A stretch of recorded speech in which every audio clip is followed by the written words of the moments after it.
భద్రాద్రి కొత్తగూడెం జిల్లా జుల్లూరుపాడు మండల పరిధిలోని గుండెపూడి, జుల్లూరుపాడు, పడమటి నరసాపురం, పాపకొల్లు, అన్నార్పాడు గ్రామాల్లో సుమారు 1,50,00,000 రూపాయలతో నిర్మించిన సీసీ రోడ్లను గురువారం ఎమ్మెల్యే మాలోత్ రామదాస్ నాయక్ ప్రారంభించారు. అనంతరం జుల్లూరుపాడు మండల కేంద్రంలో సెంట్రల్ లైటింగ్ను ప్రారంభించారు. ఈ సందర్భంగా ఎమ్మెల్యే మాట్లాడుతూ ప్రజాపాలన ధ్యేయంగా కాంగ్రెస్ ప్రభుత్వం అధికారంలోకి వచ్చిందని, ఇందిరమ్మ పాలన తెలంగాణ రాష్ట్రంలో అమలు జరుగుతుందని అన్నారు.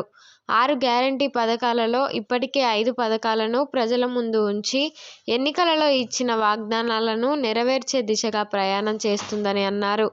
జుల్లూరుపాడు మండలాన్ని తన సొంత మండలంగా భావిస్తానని, మండలాన్ని అభివృద్ధి పరచటంలో తన వంతు కృషి చేస్తానని అన్నారు. ప్రజలందరూ కష్టపడి గెలిపించుకున్నారని, ప్రజల కష్టాలు తీర్చటమే తన ప్రధాన కర్తవ్యమని అన్నారు.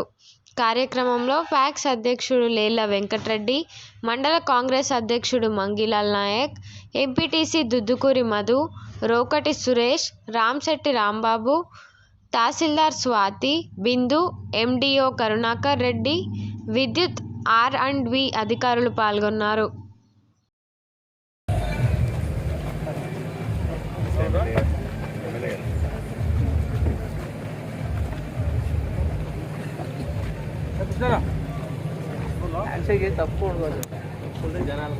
ఇచ్చినట్టు కొద్ది పక్క దొక్కుంటున్నారు. మీరు మాకు ఎదురుంటున్నారు.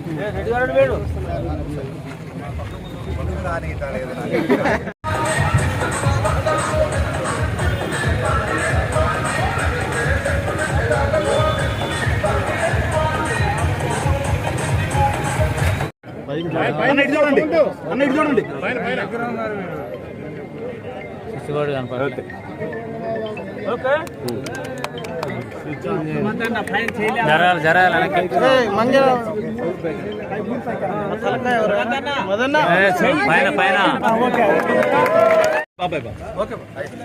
కిరణ్ నువ్వు లేకిరణ్. రాష్ట్రంలో తెలంగాణ ఇచ్చిన కాంగ్రెస్ పార్టీ సోనియా గాంధీ తెలంగాణ ప్రజల ఆకాంక్ష తీరలేదని గత 10 సంవత్సరాల్లో ప్రజలు కోరింది, ప్రజలకు రావాల్సింది ఏవి కూడా ప్రజలకు చెందలేదని, తెలంగాణ రాష్ట్ర ప్రజలు అన్యాయం జరిగిందని భావించి తెలంగాణ ఇచ్చింది కాంగ్రెస్ పార్టీ. వాళ్ళకి అధికారం ఇవ్వాల్సిందే. కేసీఆర్ మోసానికి అన్ని వర్గాల ప్రజలు గురైన సందర్భంలో తల్లి సోనియా గాంధీ గారు తెలంగాణ రాష్ట్రంలో 6 గ్యారంటీ పథకాలు పెట్టి ప్రతి నిరుపేద కుటుంబానికి చెందాలనే ఉద్దేశంతో 6 గ్యారంటీ పథకాలు పెట్టి ప్రజల మధ్యలో పోతే ప్రజలు ఆశీర్వదించారు. తెలంగాణ రాష్ట్రంలో కాంగ్రెస్ పార్టీని అధికారంలో తెచ్చారు. వారి తెలంగాణ రాష్ట్రానికి, రాష్ట్రాల ప్రజలకి, వైరా నియోజకవర్గ ప్రజలకి ప్రత్యేకమైన ధన్యవాదాలు.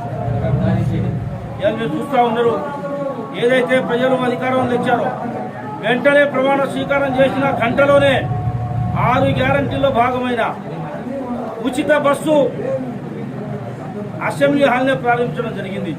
ఈ రోజు వరకు రాష్ట్రంలో 18 కోట్ల జీరో బిల్లుని, అంటే 18 కోట్ల మహిళా సోదరులు ఇలా బస్సు ప్రయాణాలు చేసిన పరిస్థితి ఉన్నది.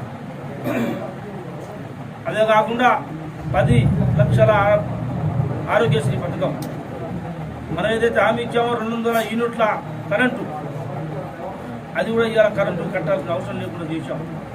ఏదైతే ఆ రోజు రాజశేఖర గారు పొడుగు భూముల పట్టాలు ఇచ్చారు, ఆ భూములలో ఈ 10 సంవత్సరాల్లో గత ప్రభుత్వం ట్రాక్టర్ దున్నుకోవడానికి రైతు తీసుకెళ్తే జైలుకి పంపిన పరిస్థితి ఉన్నది.